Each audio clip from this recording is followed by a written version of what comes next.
안녕하세요. 오늘 공부하실 내용은 기독교 강요 2권 10장입니다. 우리 2권에서 칼빈은 기독론을 얘기하기 전에 8장의 그 도덕법을 잘 설명합니다. 그리고 또 9장에서는 신구약에 모두 예수 그리스도가 제시됐다. 10장에서는 신구약의 일치점, 11장에서는 신구약의 차이점, 그리고 12장부터 이제 기독론을 본격적으로 말을 하는데요. 그렇게 하는 것은 그 기독론을 설명하는 데 있어서 전체적인 그 오해들, 신구약을 나누려고 하는 오해들, 그런 세대주의적인 생각들, 이런 것들을 차단시키고 복음을 분명하게 잘 설명하기 위해서 그렇게 하는 것입니다. 먼저 그 10장 보시면 1절에 신구약의 일치성과 차이성을 함께 고찰. 지금까지 거론한 것들에 비추어 이제 우리는 창세 이후로 하나님께 택함을 받아 그 백성의 무리에 속한 모든 사람이 동일한 율법과 우리 가운데 두루 작용하는 동일한 교리의 고리에 의해서 그와 언약을 맺게 되었다는 사실을 분명히 알 수 있다. 이제 언약이라고 하는 것은 그 상호적으로 또 그 당사자 간에 상호적으로 어떤 조건을 형성해서 맺어지는 것을 의미합니다.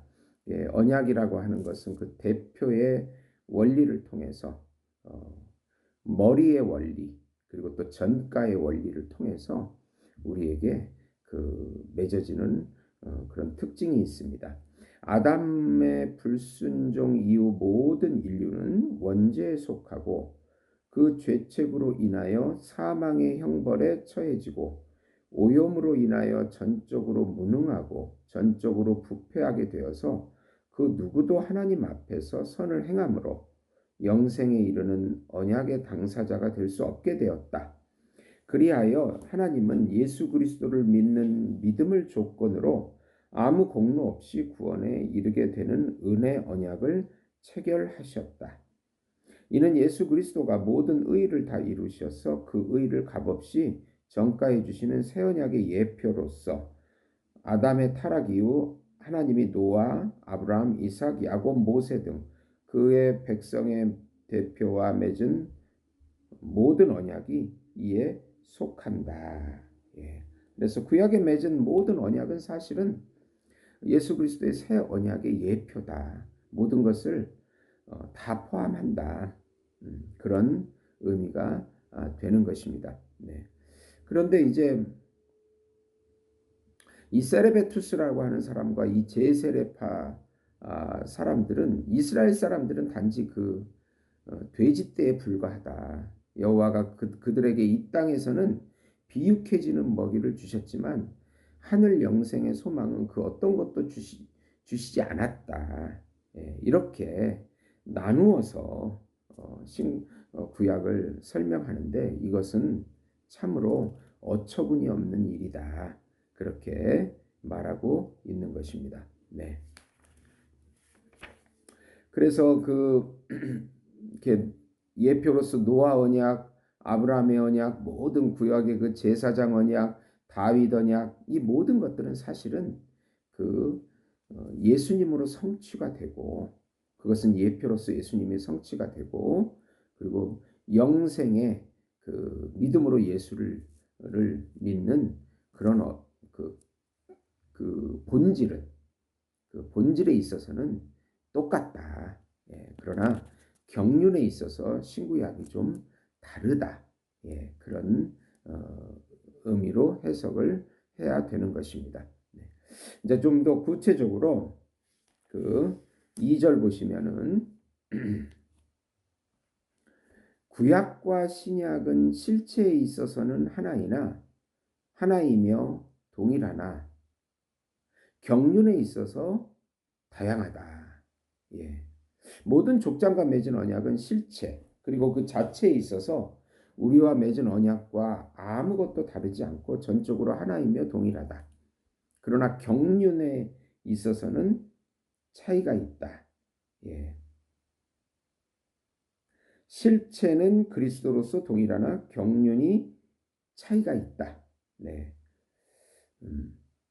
이렇게 말하고 있습니다. 그러면서 칼빈은 이것을 세 가지로 주장을 하는데 이것은 꼭 우리 개혁주의 신약의 언약 신약에서 주장되어야 될 가장 중요한 것이라고 생각합니다. 우선 첫째, 우리는 유대인들이 끝내 이루려고 열망한 목표가 육체적인 풍요함이나 행복에 있지 않았다는 사실을 견지하도록 하자. 오히려 그들은 선택된 자들로서 불멸에 대한 소망을 가지게 되었고 이 자녀 삼으심에 대한 믿음이 전해진 말씀들에 의해서 율법에 의해서 선지자들에 의해서 그들에게 확실하게 나타났다. 이 주장을 이제 3절에서 설명하겠지만 이 주장이 견지돼야 된다. 두 번째, 그들이 주님과 화목하게 된 언약은 자기들의 어떤 공로에 의해서가 아니라 오직 자기들을 부르시는 하나님의 자비에 의해서 지탱되었다. 예. 은혜로 구원을 받은 것이지 그들의 공로로 구원을 받은 것이 아니다. 예. 이것도 견지되어야 한다.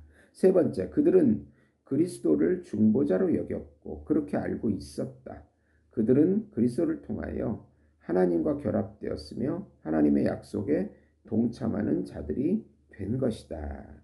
예. 그래서 구약은 성취될 언약으로 또 신약은 성취된 언약으로 모든 것이 은혜 언약입니다. 행위 언약을 포함하고 있는 예수님의 순종의 행위 언약을 포함하고 믿음으로 예수님의 의를 전가받는 형식으로서의 그 은혜 언약인 것입니다. 그것이 신약과 구약이 동일한 것입니다. 네. 구약은 율법을 순종함으로 구원을 얻을 수 있고 신약은 은혜로 구원을 얻는다.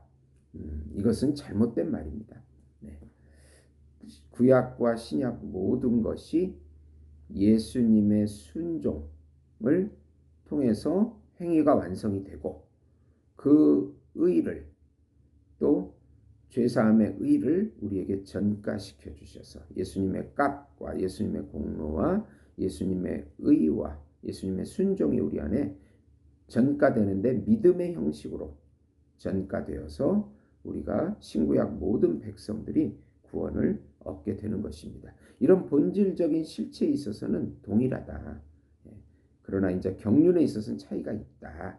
이렇게 주장하고 있는 것입니다. 그러면 우리가 첫 번째 항목인 유대인들이 열망한 목표가 육체적인 풍요함이나 행복에 있는 것이 아니고 불멸에 대한 소망이 있다는 주장이 바로 이제 구체적으로 3절이 되는 것입니다. 3절. 네. 3절 보시면 복음에 대한 약속들이 율법에 인침받은 것처럼 구약도 미래에 불멸하는 삶을 지향함. 네. 사도는 이 복음은 하나님이 선지자를 통하여 성경에 미리 약속한 것이라고 전하면서 이게 로마서 1장 2, 3절인데요. 이 복음은 하나님이 선지자들을 통하여 그 아들에 관하여 성경에 미리 약속하신 것이라 그 아들에 관하여 말하면 육신으로는 다윗의 혈통으로 나셨고 선지자들이 미리 예수 그리스도를 선포했다는 것이죠. 네. 그 아들에 관하여 그러니까 이런 구약의 선지자들이 아들에 관하여 선포했다. 그러면은 그가 전하는 말씀에 따르면 율법과 선지자들은 복음 자체를 통하여 가르쳐지는 믿음의 의에 대한 증인이 되는 것입니다. 이제는 율법 외에 하나님의 한 의가 나타났으니 율법과 선지자들에게 증거를 받은 것이라. 로마서 3장 21절이요. 네. 율법과 선지자들이 증인이 돼서 선포한 것이 바로 율법 외에 한 의, 메시아, 예수 그리스도에 대한 것이라고 구약도 분명히 예수 그리스도를 통해서 구원을 받게 된 것입니다. 참으로 복음은 사람들의 마음의 현세의 삶에 대한 즐거움에 제한시키지 않고 그들을 들어 올려 불멸에 대한 소망으로 나아가게 한다. 그것은 그들을 땅에 있는 달콤한 것들에 매이게 하지 않고 하늘의 간직한 소망을 알려주는 것이다. 그래서 참 이 에베소서 1장 13, 14절에 그 안에서 너희도 진리의 말씀 곧 너희 구원의 복음을 듣고 그 안에서 또한 믿어 약속의 성령으로 인치심을 받았으니 이는 우리 기업의 보증이 되사 그 얻으신 것을 속량하시고 그 영광을 찬송하게 하려 하심이라. 또 골로새서 1장 4절에서 5절 보시면 이는 그리스도 예수 안에 있는 너희 믿음과 성도에 대한 사랑을 들었으며 너희를 위하여 하늘에 쌓아둔 소망으로 말미암으니 곧 너희가 전에 복음 진리의 말씀을 들은 것이라. 데살로니가후서 2장 14절 이를 위하여 우리 복음으로 너희를 부르사 우리 주 예수 그리스도의 영광을 얻게 하려 하심이니라. 그러므로 복음은 구원의 말씀, 믿는 자에게 구원을 주신 하나님의 능력, 천국. 복음의 교리는 영적인 것이며 썩지 아니하는 생명을 소유하는 데 이르는 것을 여는 것일진데 그것의 약속과 선포를 받은 자들은 영혼의 돌봄을 도외시하거나 무시하고 맹목적으로 날뛰는 야수와 같은 몸의 즐거움을 추구하려고 들 것이라고 생각하지 말자. 그러니까 이제 이 세레베투스나 그 제세례파 사람들의 생각을 지금 반박하고 있는 것입니다. 네. 그러니까 복음에 대한 약속들이 율법을 포함하고 있다고 말하면서 구약이 현재의 미래의 삶을 향하고 있다. 영생을 바라보고 있었다라고 하는 증거가 분명하다. 그렇게 주장하고 있는 것입니다. 이제 우리가 두 번째, 그들이 주님과 화목하게 된 언약은 자기들의 공로에 의해서가 아니고 자기들을 부르신 하나님의 자비에 의해서 지탱되었다. 은혜로 구원받았다라고는 그런 개혁주의 그 언약 신약의 중요한 부분을 설명하는 것이 또 4절입니다. 4절 보시면 구약도 그리스도 안에서 하나님의 자비로 부여되는 영생을 목적으로 함. 구약은 하나님의 값없는 자비를 근거로 세워졌으며 그리스도의 중재에 의해 확정되었다는 사실이 귀결된다. 왜냐하면 복음적 설교도 죄인들이 의롭다함을 얻는 것이 그들 자신의 공로가 아니라 하나님의 부성적인 관대하심으로 말미암는다고 선언하기 때문이며 그것의 전체 요체가 그리스도 안에서 요약되기 때문이다. 그러므로 누가 감히 유대인들을 그리스도로부터 분리시키려 할 것인가? 우리는 그리스도가 유일한 근본이 되시는 복음의 언약이 그들과 체결되었다고 듣지 않는가? 우리가 듣는 바대로 경륜상 믿음의 의의 교리가 적용된 그들을 누가 감히 값없는 구원의 선물로부터 소외시키려고 하는가? 예. 요한복음 8장 56절에 아브라함은 나의 때 볼 것을 즐거워하다가 보고 기뻐하였느니라. 네. 히브리서 13장 8절에 그리스도는 어제나 오늘이나 영원토록 동일하시다. 이렇게 말씀하고 있는 것입니다. 그리고 또 복된 동정녀와 스가랴는 모두 그들의 노래에서 그리스도 안에 계시된 구원을 여호와가 옛날에 아브라함과 족장들에게 하신 약속들의 제시라고 말합니다. 누가복음 1장 54에서 55 그 종 이스라엘을 도우사 긍휼히 여기시고 기억하시되 우리 조상에게 말씀하신 것 같이 아브라함과 그 자손에게 영원히 하시리로다 하니라.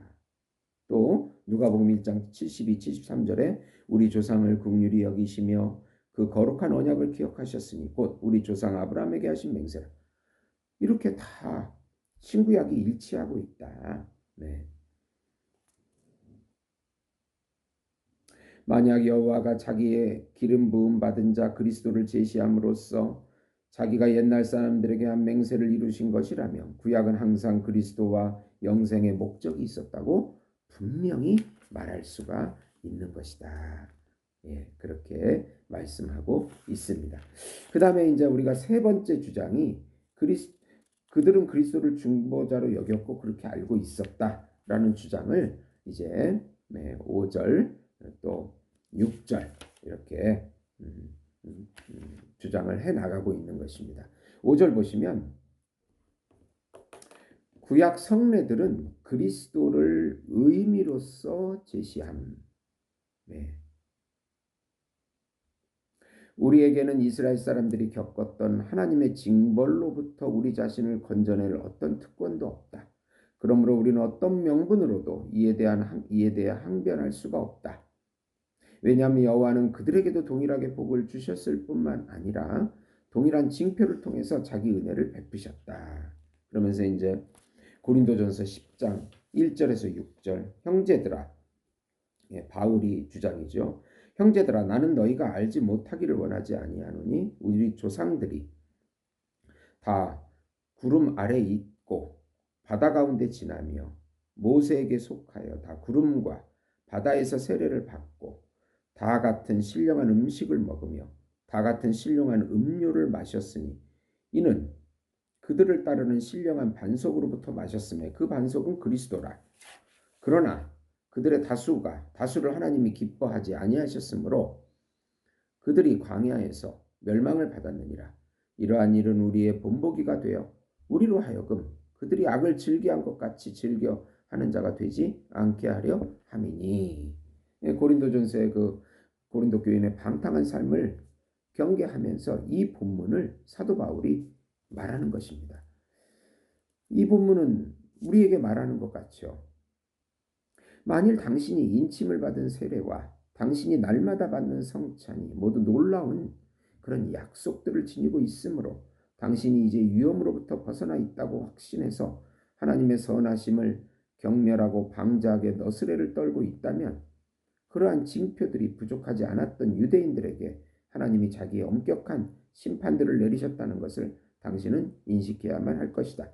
그들은 바다를 가로지른 가운데 그리고 태양의 불타는 열기로부터 자기를 보호해 준 그 구름 속에서 세례를 받았다. 신구약이 똑같다. 네, 똑같이 예수 그리스도의 만나를 먹고 또 예수 그리스도의 홍해를 가르면서 세례를 받고 구름 가운데 세례를 받고 또 반석에서 물을 먹고 이 모든 것들이 동일하다. 근데 그들이 그 약속을 불신하고 믿지 못했을 때 심판을 받은 것처럼 우리도 동일하다. 신구약이 동일하다. 그렇게 말씀하고 있는 것입니다. 네. 그러면 6절에 보시면 만나가 제시하는 의미는 참된 양식인 그리스도의 몸이다.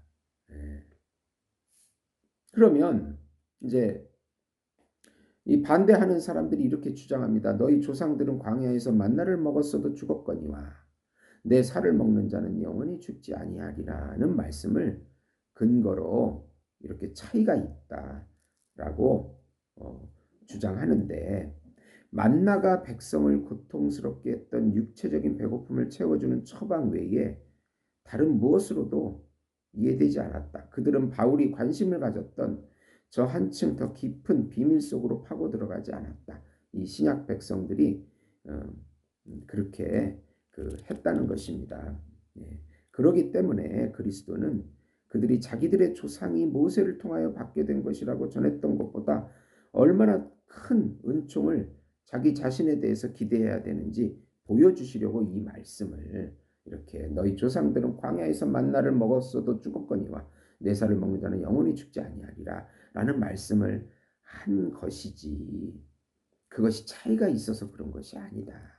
왜냐하면 그들은 구약의 모세를 구원자로 생각을 하고 만나도 주고 반석에서 물도 주고 그 분의 실체가 바로 나다. 네, 네. 그 만나의 실체가 바로 나다. 그리고 육신의 것들만 쫓지 마라. 그 육신에 먹는 것을 보면서 영원한 삶을 바라보라. 그 실체가 여기 있다. 그것을 강조하기 위해서 그 불멸의 양식을 주는 사람이 바로 나다. 그렇게 주장하고 있는 것입니다. 그러면서 바울은 여호와가 하늘로부터 만나를 비와 같이 내려주신 것은 단순히 그들을 먹여 배를 채우려 하심이 아니라 일종의 영적인 비밀을 나눠 주심으로 우리가 그리스도 안에서 누리는 영적인 소생을 미리 보여주려 하였음을 알고 있었다라고 고린도전서 10장 1절에서 5절에서 말하고 있습니다. 그리하여 그는 이 점을 무시하기는커녕 가장 가치 있는 것으로 간주했던 것이다. 이로부터 우리는 여호와가 지금 우리에게 부여하시는 것과 동일한 영원한 하늘 생명에 대한 약속이 유대인들에게도 공유되게 하셨을 뿐만 아니라 그것을 참된 영적인 성례들로서 인치셨다고 확실하게 결론 지을 수 있는 것이다. 구약이나 신약이나 예표로서 그렇게 제시되었고 구약 사람들도 먹을 것을 쫓는 것처럼 신약 사람들도 먹는 것을 쫓는 것처럼 영적인 비밀의 실체가 더 은혜가 풍성한 신약을 바라보는 우리들에게도 육적인 것을 쫓지 말고 영적인 것의 풍성함을 누리자. 예. 구약 사람들도 그렇게 누렸다. 일치하다. 동일하다. 라는 것을 설명해주고 있는 것입니다. 그러면서 7절 보시면은 구약 백성들도 말씀을 통하여 영생의 복을 누린다. 예. 하나님의 말씀은 항상 있는 썩지 아니할 씨 베드로전서 1장 23절에 너희가 거듭난 것은 썩어질 씨로 된 것이 아니요 썩지 아니할 씨로 된 것이니 살아있고 항상 있는 하나님의 말씀으로 된 것이다. 이러한 베드로의 말씀은 언제나 유효하다. 사도는 이 같은 사실을 이사야의 말씀에서 추론한다. 이사야 40장 8절에 보시면 풀은 마르고 꽃은 시드나 우리 하나님 말씀은 영원히 서리라. 그럼 이사야가 선포한 하나님의 말씀을 통해서 영생의 복을 누린 것입니다. 예. 옛날에 하나님은 유대인들을 그 거룩한 고리로 그 자신 속에 하나로 연결되게 하셨으므로 그들을 따로 구별해 영생의 소망을 갖게 하셨음에 대해서는 의심의 여지가 없는 것입니다. 네.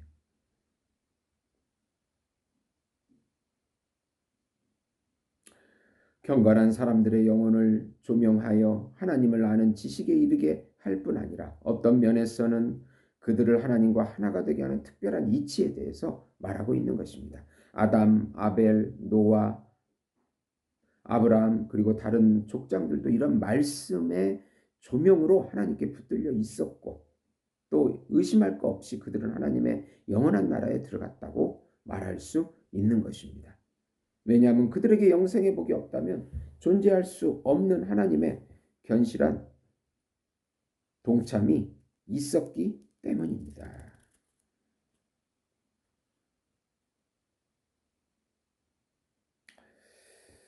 그 다음에 이제 마지막으로 8절입니다. 여호와를 자기 하나님으로 삼는 백성의 복을 동일하게 누림. 참 이것도 중요한 구약의 최고의 아주 중요한 구절인데요. 이 구약 백성들이 영생을 누렸다는 증거로 여호와는 항상 자기 종들과 언약을 맺으실 때 레위기 26장 12절 나는 너희 중에 행하여 너희는 하나님이 너희의 하나님이 되고 너희는 내 백성이 될 것이라. 선지자들 또한 이 말씀에 생명과 구원과 모든 지극한 복이 모두 포함되어 있음을 설명합니다. 다윗은 시편 144편 15절에 이러한 백성은 복이 있나니 여호와를 자기 하나님으로 삼는 백성은 복이 있도다. 예, 이렇게 말씀하고 있습니다. 실로 그것은 하나님이 이 땅에 속한 행복을 주시기 때문이 아니라 그가 백성으로 취하신 자들을 죽음으로부터 건져내시고 자기의 영원한 자비를 베푸셔서 항구적으로 지키시기 때문입니다. 다른 선지자들도 말합니다. 하박국 1장 12절에 선자가 이르되 여호와 나의 하나님 나의 거룩한 이시여 주께서는 만세전부터 계시지 아니하시나이까 우리가 사망에 이르지 아니하리이다. 여호와여 주께서 심판하기 위하여 그들을 두셨나이다. 반석이시여 주께서 경계하기 위하여 그들을 세우셨나이다. 네. 또 이사야 33장 22절에 대저 여호와는 우리 재판장이시요 여호와는 우리에게 율법을 세우신 이요 여호와는 우리의 왕이시니 그가 우리를 구원하실 것임이라. 신명기 33장 29절에 이스라엘이여 너는 행복한 사람이로다. 여호와의 구원을 너같이 얻은 백성이 누구냐. 그는 너를 돕는 방패시요 내 영광의 칼이시로다. 내 대적이 내게 복종하리니 내가 그들의 높은 곳을 밟으리로다. 예. 또 모세는 여호와는 우리 가운데 거하시어 우리 하나님이 되신다. 레위기 26장 11절 내가 내 성막을 너희 중에 세우리니 내 마음이 너희를 싫어하지 아니할 것이며 출애굽기 6장 7절에 너희를 내 백성으로 삼고 나는 너희 하나님이 되리니 나는 애굽 사람의 무거운 짐 밑에서 너희를 빼낸 너희의 하나님 여호와인 줄 너희가 알리라. 네, 이런 모든 말씀 속에서 영적인 생명에 대한 충분한 분명한 약속들을 가지게 된 것입니다. 하나님은 그들의 몸뿐만 아니라 영혼을 위한 하나님이 되어 주시겠다고 그렇게 분명히 약속하고 있는 것입니다. 예. 그래서 오늘 말씀 속에서 모든 구약의 백성들과 신약 백성들에게 실체는 동일하신 예수 그리스도가 선포되었고 경륜에 있어서는 차이가 있다. 그리고 또 그 모든 노아, 아브라함, 다윗, 제사장 모든 언약의 실체가 바로 예수님의 새 언약이고 그것을 포함하고 있고 동일하게 다 영생의 말씀을 통해서 또 그들도 불멸의 소망을 가지고 구원을 받은 것이다. 경륜에서만 차이가 있다.